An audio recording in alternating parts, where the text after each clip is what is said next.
Olá, o IA Agrocast publicou uma revisão científica que é, sinceramente, fascinante. E ela nos permite enxergar as plantas de um jeito completamente novo.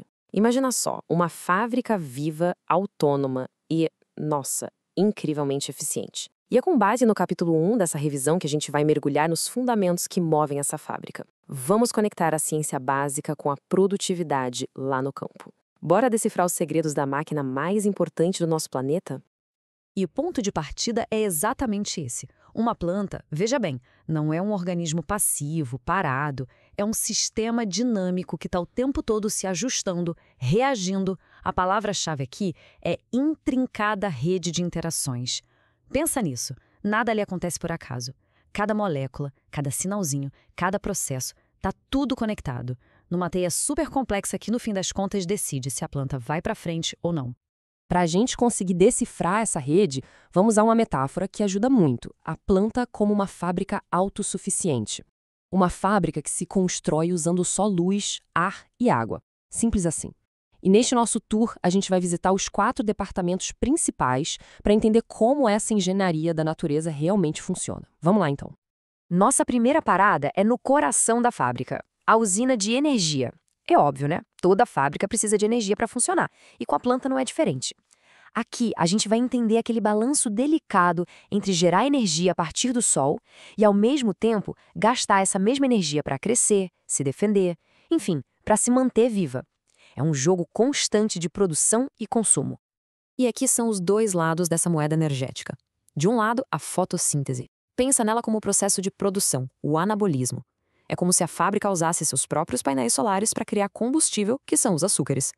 Do outro lado, a gente tem a respiração celular, o processo de consumo, o catabolismo. Ela pega esse combustível e queima nos motores da célula para liberar energia, na forma de ATP, que vai alimentar todas as operações. Um simplesmente não existe sem o outro. E essa produção de energia, a fotossíntese, acontece em 2 etapas principais. Primeiro, nas chamadas reações de luz, a energia do Sol é capturada e usada para carregar as baterias da célula. Essas baterias são o ATP e o NDPH. Depois, no ciclo de Kelvin, a energia dessas baterias já carregadas é usada para transformar o CO2 do ar em açúcar. É um processo de produção super elegante e muito eficiente. Tá, e como o combustível é queimado para gerar essa energia? Bom, a respiração faz isso em 3 etapas bem eficientes. Imagina uma linha de montagem que vai desmontando a molécula de açúcar passo a passo. No final dessa linha, uma quantidade enorme de ATP é produzida. E o ATP é literalmente a moeda energética que paga por todas as despesas da fábrica, desde o crescimento até a manutenção do dia a dia. E agora, olha só que dado impressionante. As plantas gastam algo entre 40% e 60% de toda a energia que elas produzem em um único dia só com a respiração. É isso mesmo. Quase metade da produção da fábrica é consumida ali mesmo, internamente, só para manter as luzes acesas e as máquinas funcionando. Isso mostra o quão dinâmico é esse balanço energético. Agora vamos para o nosso segundo departamento, a engenharia hidráulica. Toda fábrica precisa de um bom sistema de encanamento, certo? Mas como uma planta consegue bombear água do solo até a folha mais alta, às vezes a dezenas de metros de altura, sem usar um único motor elétrico? A resposta é pura genialidade da física. O segredo por trás disso é um conceito chamado potencial hídrico. Para ficar fácil de entender, imagina uma esponja seca encostando numa esponja bem molhada. A água se move naturalmente da molhada para a seca, né? É o mesmo princípio.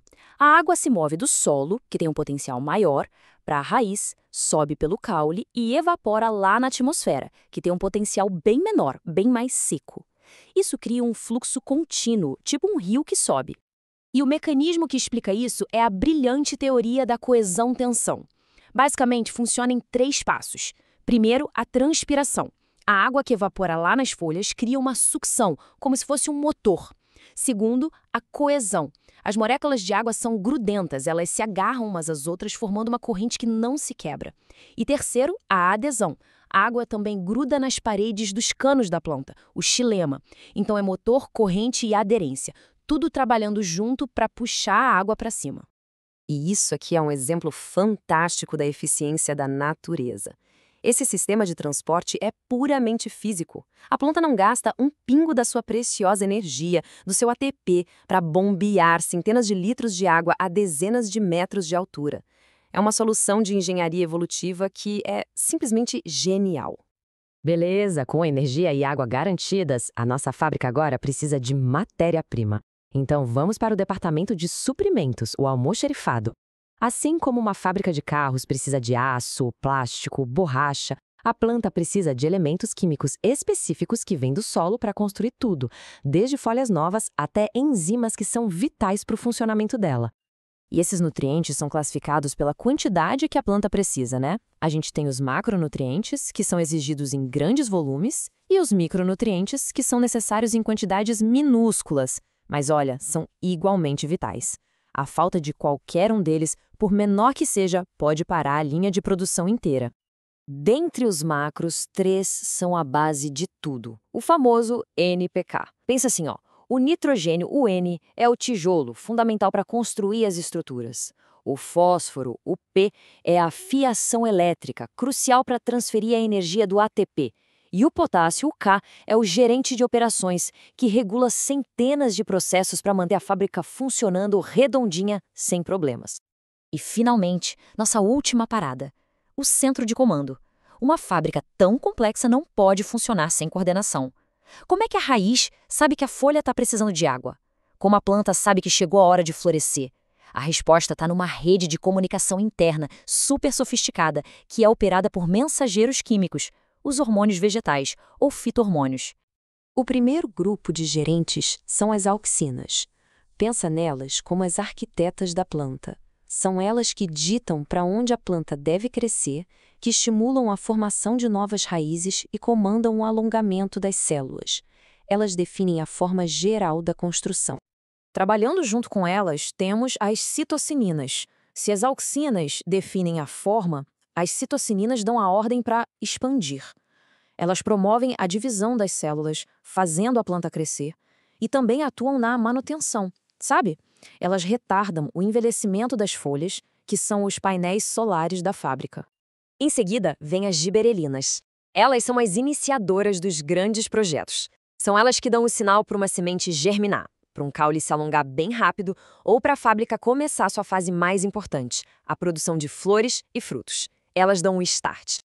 E por último, mas não menos importante, o ácido abscísico, ou ABA. Pensa nele como gerente de segurança e de crises. Quando falta água, por exemplo, é o ABA que soa o alarme e manda fechar todas as janelas, os estômatos, para evitar desidratação. Ele coloca a fábrica em modo de economia de energia. É o hormônio da sobrevivência. E assim a gente fecha o nosso tour. Passamos pela usina de energia, pela engenharia hidráulica, pelo almoxarifado e pela sala de comando. E o ponto principal é que nenhum desses departamentos trabalha sozinho. Eles estão em constante comunicação, formando uma rede que é perfeitamente integrada e que permite à planta não só sobreviver, mas prosperar. E tudo isso nos leva a uma reflexão final. Ao entender a planta como essa fábrica complexa, a grande questão para a ciência e para a agricultura moderna passa a ser: como a gente pode, de forma inteligente, ajudar essa fábrica a operar com máxima eficiência? Como podemos fornecer os recursos certos na hora certa para otimizar sua produção de um jeito sustentável? Porque, no fim das contas, entender a máquina é sempre o primeiro passo para conseguir aprimorá-la.